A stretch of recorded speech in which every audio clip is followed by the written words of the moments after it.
નમસ્કાર મિત્રો, માવઠામાં થયેલા પાક નુકસાન માટે સરકારે અત્યાર સુધીનું સૌથી મોટું પેકેજ જાહેર કર્યું છે અને કોને કેટલો લાભ મળશે અને કેટલા પૈસા મળશે તે સંપૂર્ણ માહિતી આ વિડીયોની અંદર આપણે મેળવીશું। ખેડૂતોને માવઠામાં થયેલા પાક નુકસાનની ભરપાઈ માટે ગુજરાત સરકારે સૌથી મોટું પેકેજ જાહેર કર્યું છે અને તમને હવે એ જણાવી દઈએ કે ખેડૂતોને પાક નુકસાનની સહાય મળશે કે ખેડૂતોનું દેણું માફ થશે। ગુજરાત સરકાર દ્વારા આજ સુધીનું સૌથી મોટું પેકેજ જાહેર કરવામાં આવ્યું છે।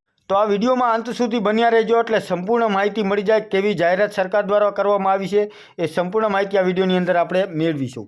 ગુજરાતમાં પડી રહેલા માવઠાને કારણે સરકારના અંદાજ પ્રમાણે 10 લાખ હેક્ટરથી વધુ વાવેતર વિસ્તારમાં ખેતી પાકને નુકસાન થયું છે અને મહત્તમ નુકસાન કપાસ અને મગફળી જેવા રોકડિયા પાકને થયું હોવાથી ખેડૂતોને મોટો આર્થિક ફટકો પડ્યો છે અને સરકાર સાથે સંકળાયેલી એક એજન્સીએ આકેલા અંદાજ મુજબ આ માવઠાથી રાજ્યના કૃષિ તંત્રને આ ખરીફ ઋતુમાં 11,000 કરોડથી વધુ નુકસાન થયું છે।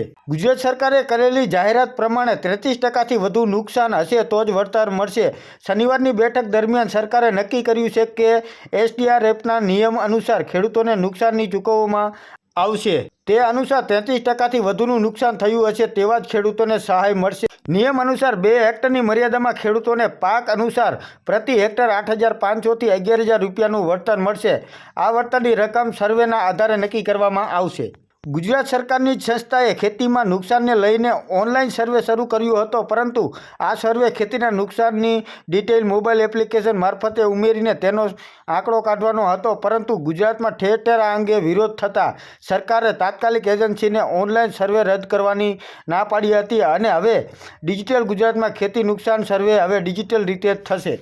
તો મિત્રો, ગુજરાતમાં ખેડૂતોને 33%થી વધારે નુકસાન હશે તો જ સહાય મળશે। શું આ યોગ્ય છે? અત્યારે હજારો ખેડૂતો રોડ પર આવી ગયા છે અને માવઠાને કારણે તેમની મોટી નુકસાનીનો સામનો કરવો પડ્યો છે અને અત્યારે સરકારે જો નિયમો પ્રમાણે ચાલે તો ખેડૂતોનું મોટું વળતર મળે તેમ નથી। તો ગુજરાતમાં ખેડૂતોનું દેવું માફ થવું જોઈએ કે પાક નુકસાનની સહાય મળવી જોઈએ?